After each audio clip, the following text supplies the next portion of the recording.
போராட்டத்தை கைவிட்டு பேச்சுவார்த்தைக்கு வருமாறு நேபாள ராணுவ தளபதி அழைப்பு. அமைதியை நிலைநாட்ட முயற்சி மேற்கொள்ளப்பட்டுள்ளதாக நாட்டு மக்களுக்கு உரை. காத்மாண்டு நிலவரம் குறித்து பிரதமர் மோடி தலைமையில் பாதுகாப்புக்கான அமைச்சரவை குழு கூடி ஆலோசனை. நேபாளத்தின் ஸ்திரத்தன்மை மற்றும் அமைதி இந்தியாவிற்கு மிகவும் முக்கியமானது என வலியுறுத்தல். நிலைமை சீரடையும் வரை நேபாள பயணத்தை தவிர்க்குமாறு மத்திய அரசு அறிவுறுத்தல். நேபாளத்தில் உள்ள இந்தியர்கள் எச்சரிக்கையாகவும் பாதுகாப்பாகவும் இருக்க வேண்டுகோள். நாட்டில் நிலவும் வன்முறை சூழல் காரணமாக காத்மாண்டு விமான நிலையம் மூடப்பட்டதன் எதிரொலி. காத்மாண்டுக்கு இயக்கப்படும் ஏர் இந்தியா, இண்டிகோ உள்ளிட்ட விமானங்கள் ரத்து. நேபாள நாட்டின் பிரதமர் KP சர்மா ஒலி ராஜினாமா.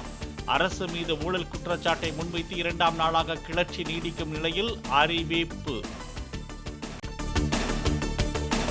நேபாளத்தின் பக்தாபூரில் தீ வைக்கப்பட்ட KP சர்மா ஒலியின் வீட்டின் முன்பு நடனமாடிய கிளர்ச்சியாளர்கள். பிரதமர் பதவியை ராஜினாமா செய்ததை தொடர்ந்து கொண்டாட்டம். நேபாள நிதி அமைச்சர் விஷ்ணு பௌடேலை வீட்டிலிருந்து வெளியே துரத்தி விரட்டி தாக்கிய கிளர்ச்சியாளர்கள். தெருக்களில் தலைதெறிக்க ஓடியவரை எட்டி மிதித்து தாக்கியதால் பரபரப்பு. நேபாள நாடாளுமன்றத்துக்குள் நுழைந்து முற்றுகையிட்ட கிளர்ச்சியாளர்கள். நாடாளுமன்ற கட்டடத்திற்குள் புகுந்து தீ வைத்ததால் பதற்றமான சூழல். குடியரசு துணைத் தலைவர் தேர்தலில் தேசிய ஜனநாயக கூட்டணியின் CP ராதாகிருஷ்ணன் வெற்றி. 452 MPக்களின் வாக்குகளை பெற்றதாக அறிவிப்பு. குடியரசு துணைத் தலைவராக சிறப்பாக செயலாற்ற CP ராதாகிருஷ்ணனுக்கு குடியரசுத் தலைவர் திரௌபதி முர்மு வாழ்த்து. சமூகத்திற்கு சேவையாற்ற தனது வாழ்க்கையை அர்ப்பணித்துள்ள CPR திறம்பட பணியாற்றுவார் என்று பிரதமர் மோடி வாழ்த்து. குடியரசு துணைத் தலைவர் தேர்தலில் வெற்றி பெற்ற CP ராதாகிருஷ்ணனுக்கு முதலமைச்சர் மு க ஸ்டாலின் வாழ்த்து. நாட்டின் ஜனநாயக கொள்கைகளை CPR உறுதியுடன் நிறைவேற்றுவார் என நம்புவதாக வலைப்பதிவு. குடியரசு துணைத் தலைவராக CP ராதாகிருஷ்ணன் நாளை மறுநாள் பதவியேற்கிறார். நாடாளுமன்ற மைய மண்டபத்தில் குடியரசுத் தலைவர் திரௌபதி முர்மு பதவி பிரமாணம் செய்து வைக்கிறார். குடியரசு துணைத் தலைவராக தேர்ந்தெடுக்கப்பட்டுள்ள CP ராதாகிருஷ்ணனுக்கு பிரதமர் மோடி நேரில் வாழ்த்து. அமித்ஷா, ராஜ்நாத் சிங் உள்ளிட்ட மத்திய அமைச்சர்களும் வாழ்த்து தெரிவித்தனர். நாட்டின் வளர்ச்சிக்கு ஒன்றிணைந்து செயல்பட CP ராதாகிருஷ்ணன் அழைப்பு. எல்லாவற்றிலும் அரசியல் செய்யக்கூடாது என எதிர்க்கட்சிகளுக்கு வேண்டுகோள்.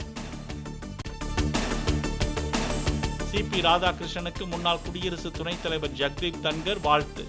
குடியரசு துணைத் தலைவராக தேர்வாகி இருப்பது மக்கள் பிரதிநிதிகளின் நம்பிக்கையை பிரதிபலிப்பதாக கருத்து.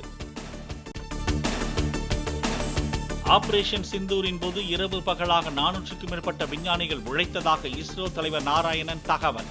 புவி கண்காணிப்பு மற்றும் தொலைத்தொடர்புக்கான இந்தியாவின் அனைத்து செயற்கைக்கோள்களும் அச்சமயத்தில் சிறப்பாக செயல்பட்டதாகவும் விளக்கம். Dual fusion camera system, wireless chip உள்ளிட்ட மேம்பட்ட சிறப்பு அம்சங்களுடன் 17 சீரிஸ் ஆப்பிள் ஐபோன்கள் அறிமுகம்.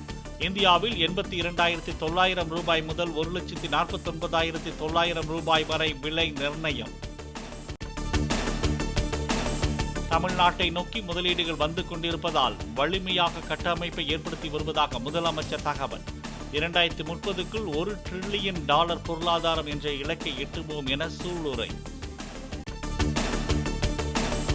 மக்களை காப்போம், தமிழகத்தை மீட்போம் சுற்றுப்பயணத்தின் ஒரு பகுதியாக கோவை மாவட்டத்தில் எடப்பாடி பழனிசாமி பரப்புரை.